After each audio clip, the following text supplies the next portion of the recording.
Welcome once again into the Soccer OG World Cup Daily. I want to wish everybody a happy Thanksgiving here in the United States. If you're joining us, our very well documented international audience, I hope you're just having a great day. It's the World Cup. We can all celebrate together. And everyone has played once. And of the 32 teams, I think there are 4 countries that you put in the first class cabin. If this was a plane, 4 teams who get to sit in first class: Brazil, in alphabetical order, Brazil, England, France, Spain. Now we'll see what happens the second time around. We're going to have a comprehensive preview and prediction for the U.S. game against Wales coming up shortly in the next segment. We will shorten our previews a little bit as a result so we can focus on the United States. We'll also shorten our recaps of what happened on Thursday. We saw some heavy hitters. We saw Brazil, we saw Portugal, we saw Uruguay, we saw the Swiss, we saw Korea. Some interesting things to take out of that. We saw Ronaldo come in, and he had a significant role to play. Before we move forward, we want to give a warm thank you and a happy Thanksgiving to the best part of Thanksgiving, Farmer John, our good partners here who are helping make this program possible. Look at this. This is what you want to get, right? That's what you want to get. Go to the grocery store and get your Farmer John classic bacon, smokehouse bacon. We got some. We're putting it around the turkey. My wife said, don't eat bacon this morning because we're going to put it around the turkey, so I'm very excited about that. I also got my Farmer John bobblehead. There's the farmer. Me and the farmer. Get on swell. Let's get into the games. It started with Switzerland, Cameroon. The early games have been hard to watch. I'm a big believer, man, and I've talked to a lot of coaches. When you get to play under the lights at night, it's a different feeling than when you get to do it with shadows and sunlight in your eyes. It's harder to play, it's harder to watch. But still, Switzerland, Cameroon gave us a nice curtain raiser for the day. We're looking at these African teams. It wasn't great for the African teams, but you see some silver linings for them. I like Cameroon. Obviously, Choupo-Moting is the high-profile guy, but you saw Brian Mbeumo, who plays for Brentford. We saw Andre Frank Anguissa, who plays at Napoli, do a really nice job. So there is some good foundation stones for Cameroon. Before I move forward, I got to say, Napoli really well represented in this World Cup. And keep in mind, no Italian players, obviously, because Italy is not there. But Napoli, very well represented when you think of Anguissa, Kim Min-jae, who we'll talk about in a moment, who was with Korea, Piotr Zielinski, Matias Oliveira, Chucky Lozano. Goes to show how they recruit internationally, and it's paying off in a big way. Big moment in this game. It was the only goal, but it was a really touching moment. Breel Embolo, who we talked about yesterday, born in Cameroon, parents are from Cameroon, plays for Switzerland, scored the goal, did not celebrate, was very respectful. That goal held up, and now the Swiss in a pretty good shot in position in a group that features Brazil and Serbia, who played a little bit later, and we'll talk about that. We did have another 0-0 draw, and they're starting to pile up. Interesting stat. In 2018, there was one scoreless draw in the whole competition. We're talking about 64 games, one scoreless game in the whole time. And now we're starting to get a few here. And it seemed like we almost had another one in that Portugal versus Ghana game. Before we get to that, let's talk about Uruguay and Korea. This was a fun game to watch. It ended scoreless. One shot on target between both teams.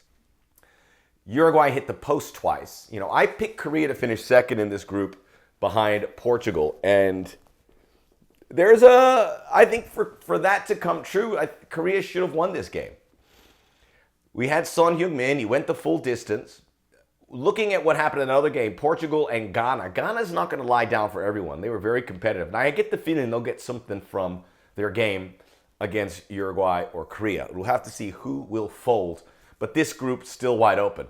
And the fact that the Portugal-Ghana game didn't end tied, obviously not great news for Uruguay and Korea, as they would have liked to have kept everyone tightly packed in this game. Son Heung-min played with a mask, had some nice moments, wasn't influential enough. He was eating Martin Cáceres' lunch in those wide positions. It was good to see him play. ebb and flow. I thought by the end of the game, Uruguay would have felt worse off for not winning the game because of the 2 post shots. The Uruguayan goalkeeper, Sergio Rocher, he made some really peculiar plays in that game. That would worry me about Uruguay. I think everyone in Uruguay is a little bit worried about how they came out. This was supposed to be a win. Uruguay fancies themselves as a title contender, possibly, probably a semifinalist more realistically. I don't think they reach either of those. This is a very flawed team. I use the word flawed a lot because most teams are just that. And one big flaw about Uruguay, look, they actually outpossessed Korea, but normally they like to sit and let the other team possess. So outpossessing Korea was a good step in the right direction. But this team is just so old. And I don't understand why they bring back these guys, because Uruguay has fantastic young players in the system playing all over the world. They are a factory for football. There are talented defenders. There are talented. They already have a great midfield in place. I mean, that midfield with Pajarito Valverde and Rodrigo Betancourt, one of the best midfields in the competition. But they have a really aging back line and they have a real aging front line. So, I mean, they play Luis Suarez. They started him. Edison Cavani comes in. The ideal front pairing for me, for Uruguay, and if they played this, and look, I'm no coach, is Darwin Nunez, who had a nice game, and Georgian Arrascaeta, who did not get off the bench. But they have other good young players on the bench. We saw them, Nico de la Cruz, Matias Viña. I mean, I would like for Uruguay to lead into that young future, but they hang on. I mean, when these guys, they're talking about playing in 4 World Cups, doesn't that strike you as a little too much? Suarez, Cavani, Cáceres, Fernando Muslera is the backup goalkeeper. Why is he there? Let the kids play. As I talked about it yesterday, when these older guys are around, you've got to defer to them. And that doesn't allow the next generation to grow. You can have 1 or 2. But the Luis Suarez looks so out of place out there. He should not be here. His best days are well behind him. His stats, 0 shots, 0 chances created, 2 touches in the box, 50% passing accuracy. For forwards, your passing accuracy should be somewhere in the 70s. 50% is bad, 18 touches, none in that attacking third, 64 minutes played. You got to pull the cord on Suarez now. He can't be your featured guy there. If they do that, Uruguay have a shot. But if they still kiss the ring of this old guard, Uruguay's in big trouble. Diego Godin was actually pretty good, but I still don't understand why. I mean, having defenders that old is going to get you in a little bit of trouble.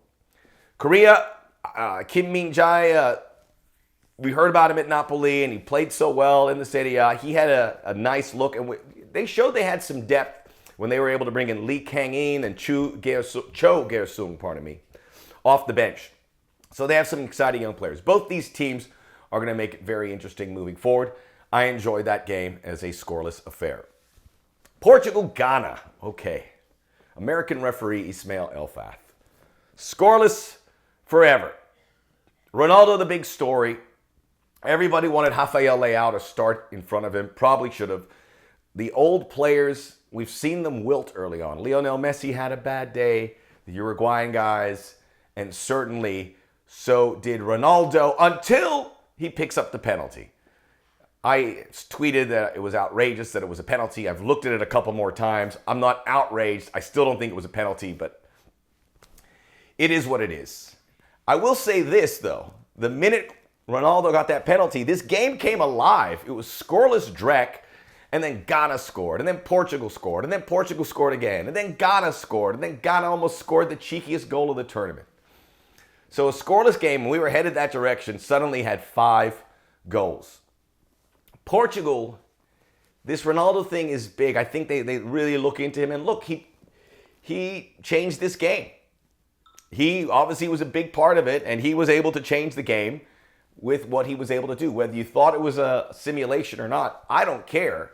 If it works, it's the World Cup. You do whatever it takes. And Cristiano Ronaldo was able to do that. And goals from Andre Ayew in the 73rd. João Felix responds. Rafael Leao comes off the bench and he's able to score as well. Portugal just loaded. Bernardo Silva was excellent. I like Ghana as well. And this is a team, they're too young now.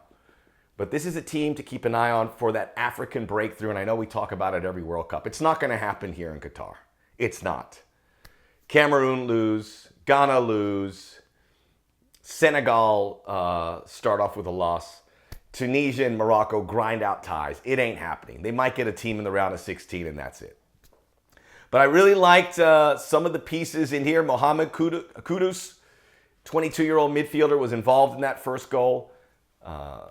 A lot of guys, Ousmane Boukari comes off the bench and does the siu. By the way, when Ronaldo did the siu, I know that's not correct. Siu. The whole stadium did it. That was pretty amazing. Ronaldo is, we can be critical of him, but there's millions and millions of people that will support him, and you will be shocked if you badmouth Ronaldo, how many people love him. So tread lightly with that. This group certainly up for grabs for who is second as we look at Uruguay and maybe Portugal gets dragged back down. Uruguay, Korea, and Ghana. It really is wide open. Maybe Ghana does get through there. I saw enough from them that suggests they certainly have a shot, having already played the best team and almost got something from it. Finally, Brazil, Serbia. Brazil, Serbia, the starting 11 for Brazil. Richarlison up top in front instead of Gabriel Jesus. Everyone was bent out of shape about that.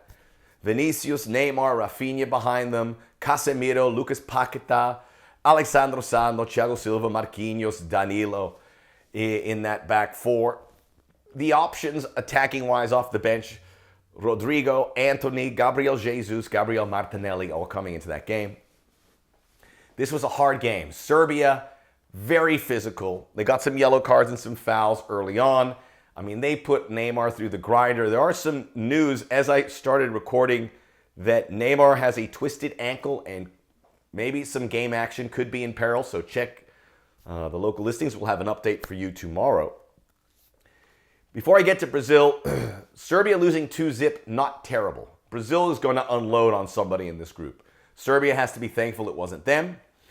They were down a goal. It was scoreless for a long stretch. It was scoreless up to the 62nd minute. So Serbia, I think, can keep their heads up. It's about finishing second here, and it always was going to be. Really impressive with how Brazil were resilient. They took the best shot from Serbia. They had the physical nature, and they found a way. They got a poacher's goal from Richarlison, and then they got the goal of the tournament in the 72nd minute. And something about Richarlison, which is incredible. We pronounce the Brazilian names correctly here, in case you didn't notice. One thing about Richarlison that was pretty amazing is that he loves playing for Brazil. He hasn't been a great club player when he was with Everton or Tottenham Hotspur. He has 19 goals for Brazil in all competitions, more than any other player since he debuted in September of 2018. Switzerland's next for Brazil. We're off and running. So everyone's been got in the game. It's a good feeling. We all know what's happening on Friday. USA, England. Massive, the biggest game for the United States in many years. We talked about Wales being the first game, but it was always about England up next. Coming up on the Soccer OG World Cup Daily, we will preview it and give you a prediction. Check out the Soccer OG World Cup Daily. Here are my social media handles: TikTok, Twitter, Instagram, YouTube. We are ready to serve you. Let's go.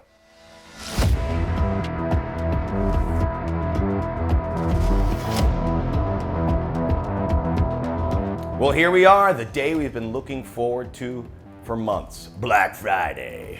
And a reason to stay out of the malls. USA, England.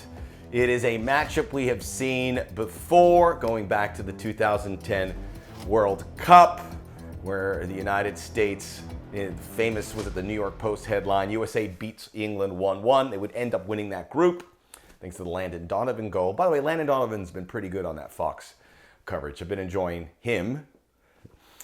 And the 1950 famous victory by the United States, Joe Gaetjens, one of the biggest upsets in World Cup history. And the U.S. have never lost to England, but they've never faced a team like this. This England team is terrifying, and even though they had a bad run-up to the World Cup, it looked like all of that got wiped away in that 6-2 victory over Iran, an Iran team that was viewed as a veritable threat to get out of this group.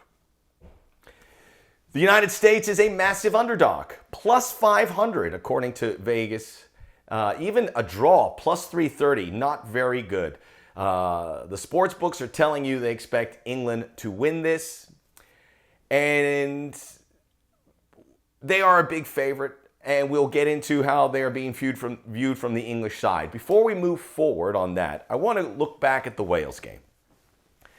Because after it ended, it was, the U.S. took their foot off the pedal in the second half. And then it became, a few hours later, Wales really outplayed the United States in the second half. And then it was Wales runs circles over the U.S. in the second half. I was watching this segment on ESPN. It was Mad Dog Russo and Stephen A. Smith. And they were ripping the U.S. for tying Wales like it was beneath them. And it gets me to the perception of the U.S. team and how we've raised the perception when they're really not that great. Greg Berhalter said this is not a golden generation, and they're not. They're not there yet. But we have heaped the praise on there because a guy's playing at Chelsea, a guy's playing at Dortmund, a guy's playing at Leeds. This team still has to grow, and they are very, very green. The potential is there. The ceiling is high. But going back to the perception of the Welsh game, it was like that they ran right through the U.S. So I watched the game again, and I got to tell you, the U.S. were not bad in the second half. They were very much better in the first half. They didn't make the right adjustments in the second. And they were very close to getting a 1-zip victory, which would have made a yellow brick road on their way to the round of 16. It didn't happen, but Wales are a good team. Not many teams qualify from Europe, 13. Wales was one of them. Wales is ranked 19th in the world. USA is 16. Coming into the game, everyone said, the data, the gamblers said, this was going to be a tie. It ended up being a tie. Wales is on the US's level. England's not on that level. They are in a higher plane.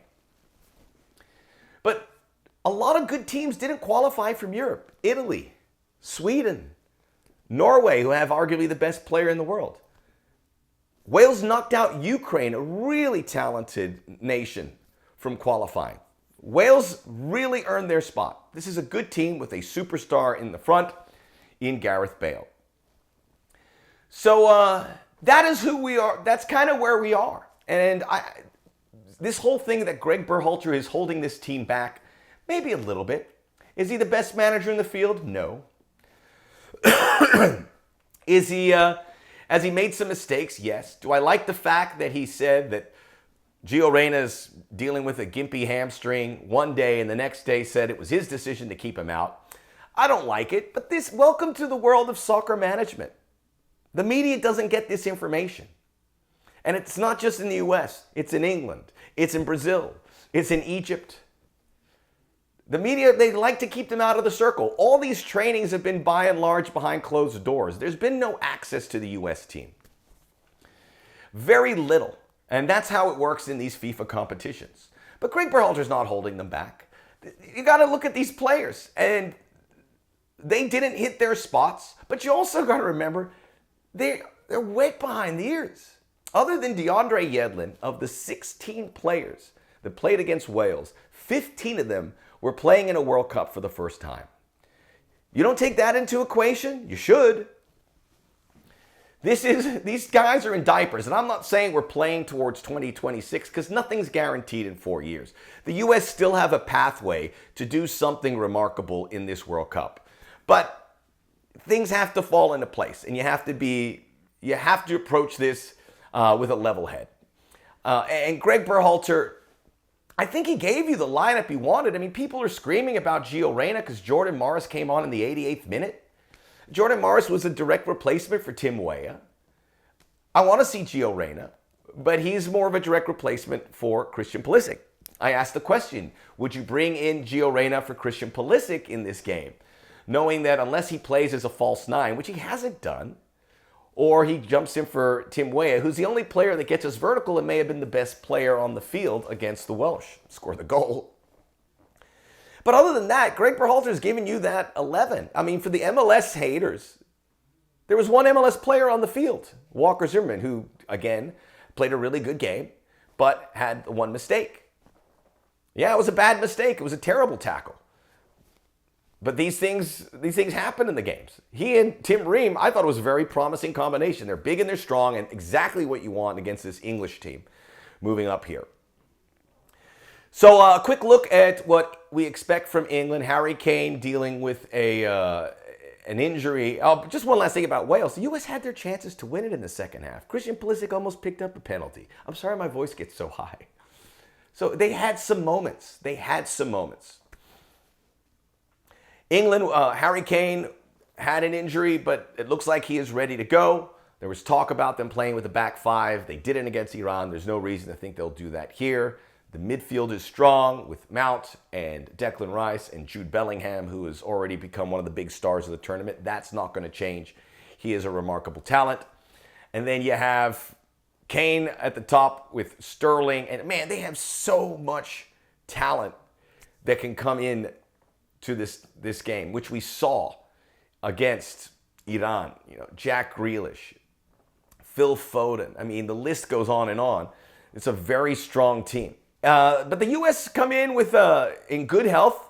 They have some yellow card issues. Dest, McKennie, Ream, Acosta carrying yellows. England have no yellow cards. The United States had a ton of possession against the Welsh. It's going to be a different game here because England's going to want to play. And part of what the English public are so thrilled about is that England came out fast in their opening game and got the result. Didn't sit back and put themselves in any peril. And they will be expected to do it again. In fact, Alan Shearer, English legend, said, "I want more of the same. Go after it." Then he also added, "I would be rubbing my hands together about playing them," the United States. So everyone sees the United States as a team that you should get 3 points against if you're England. Vegas says it. The data says it. A young team's going to have to come up big. It's going to be a Herculean effort for the United States. Gareth Southgate, the English manager, saying we're regaining our respectability. The United States saying we're embracing the underdog role. It's cliche, I know, but it's true. We may have thought that they were pulling level, that the talent's on the same level. It's not. Gareth Southgate also adding about, that they're kind of upset at the U.S. because they took one of our own, Yunus Musa. I do like the fact that there's a lot of ties that bind. There's similarities, and the United States have the two guys that play at Leeds, the two guys that play at Fulham, Cameron Carter-Vickers and Yunus Musa, English with an American connection, and they picked the United States for their international path. So there are those connections. I think that benefits the U.S. And it would be, it's a U.S. team that has to, I don't see them change. The 11 that they're going to come out with, we got to get Gio Reyna in there. It's got to be the right situation. And before I get to my prediction, I'll tell you why you got to be careful about your 11. The back four was good. Anthony Robinson, one of the best players for me on the field, maybe the best player on the field. It's got to work on the crossing. You can't work on it. We're just not a good crossing team. We're not a good set-piece team. Those are the facts. Serginho Dest, solid. He got stretched a little bit, but he's still a solid player, and I told you about the center backs. Adams was fantastic. Yunus Musa, not perfect, but you can see why you want to keep him in there. And then Weston McKennie, I got to meet Weston McKennie. He was at an LAFC game. The guy's, he looks like it's like a free safety. He's a big, solid citizen. We kind of need that. I know he's not healthy, but if he is, Weston McKennie gets in there. This is the kind of player you want for the English test. The question up front with Pulisic and Weah, do you bring in Sargent? Sargent did the same thing as his predecessors at the number 9, unable to score and unable to really get involved. Maybe you bring in Gio Reyna there. I just don't know. How will the possession go? How will they look on the spots defensively? Also remember, England looking at the big picture of this. They're expected to win the World Cup, so they're thinking 7 games. The USA could say they're thinking 7 games, but let's be realistic here. And again, I get back to being realistic about what this team is capable of. They're capable of beating England. There's no doubt about it. Things have to be perfect. They have to finish their chances. They've got to be creating more chances. They've got to do something on set pieces. They've got to cross the ball perfectly. It's a long list. I'm running out of fingers to describe it. But this is it. I think the U.S. will do a good effort. I think they'll do themselves proud.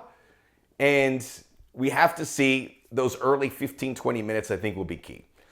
Because that's where it got away from Iran. By the way, Iran scored a couple goals. So this English defense can be breached. Harry Maguire may not be ready to go. I know he gets a lot of criticism, but he's a good international defender. And we'll have to wait and see if he is capable of going, because I would rather have the backup than have Harry Maguire out there. As for my prediction, here we go. And again, we mentioned how the Wales-Iran game will be played at 5 a.m. Eastern, so you can do some scoreboard watching as to what you might need. In the event that Wales blow the doors off of Iran, I don't think that's going to happen. So you will have that game at 2 p.m. Eastern time, 10 p.m. local. These are late games. The U.S. are training late at night to accommodate the schedule. So everything's been shifted for the late night side of the World Cup. That may change in the knockout stages. We shall see. Because of the big picture here, and I wanted to mention one thing that Cameron Carter-Vickers said with regard to how much he wanted to beat England. And some people were saying, does this mean he's going to play? Does this mean you're going to play with 3 center backs? It's not a bad idea. And I'll tell you this. I was listening to Landon Donovan. Landon Donovan's got the inside rail with the U.S. He knows Greg Berhalter and Jay Berhalter. He knows all those guys really well. He might be privy to some information. And on one of the Fox broadcasts said, we really shouldn't be worrying about England. We've got to focus on Iran. And I was like, I wonder if that's what the U.S. are saying. He's right. You want to get a good result against England, but at the end of the day, you've got to beat Iran. You figure the Welsh will spill something here and there because they're not deep. For them to go 3 games and get 7 points, very unlikely. So what do you do? What is the best approach for this England game? You got to play mistake-free. You can't leave your back line shorthanded. You got to play smart. So with that in mind, that maybe you're focusing on Iran, maybe that opens the door for a guy like Gio Reyna to come in here. Or maybe it doesn't actually, because you want to play a very tight style in this game to get the result. So the United States, I believe, the goal is to lose this game 2-1. England wins 2-1. The trick is not to lose it 3-1 or worse. Goal differential is going to play a big role, I believe, at the end of the day. So a loss to England 2-1 would almost feel like a tie. I know that sounds crazy, but it really comes down to the Iran game. So as much as we have put into this England game, the Wales game was important, the Iran game was important. We kind of said that the bookend games in the groups will get you through to the groups. You knew England was probably too big of a challenge. Let them win the group. Hopefully they do a favor for you against the Welsh. Don't get the doors blown off of you in this game. Be competitive. Show that American spirit. I know you're capable of it. And then we'll take it from there. 2-1 for England, the final score in the second Group B match. Enjoy it. I think the U.S. will do us proud. I think they know the significance of this matchup. Now they got to do the job. The Soccer OG World Cup Daily, airing every day throughout the World Cup. We are here in podcast form, where all podcasts are available, and also on my YouTube, Max Bretos. Check it out on our social media handles. We'll be back to recap the USA game and see where we are after that. Enjoy it. I remind you, enjoy it. These games are precious.